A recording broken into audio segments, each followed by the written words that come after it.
খেয়াল করে দেখবেন, প্রায় দেখা যায় কাপলদের রাস্তায়, রেস্টুরেন্টে, পার্কে।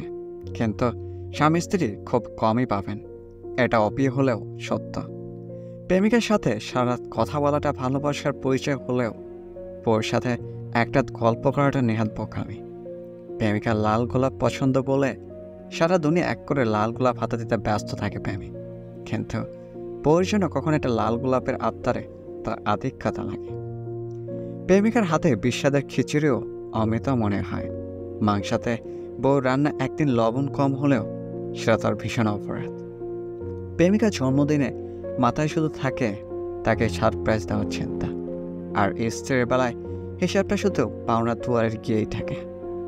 প্রেমিকার জন্য ৩২ মাইল দূরে গিয়ে ৩০ টাকার ফুচকা কিনতেও বাঁচে না। আর স্ত্রীর জন্য মাসে একটা দিন সময় বের করাও অপচয় বলে মনে হয়। প্রেমিকা অসুস্থ হলে 10 মিনিট পর পর তার খোঁজ নেওয়াটা কেয়ার বলে গণ্য হয়। আর স্ত্রী অসুস্থ হলে কেয়ার দরকার হয় না, বরং বিরক্ত লাগে।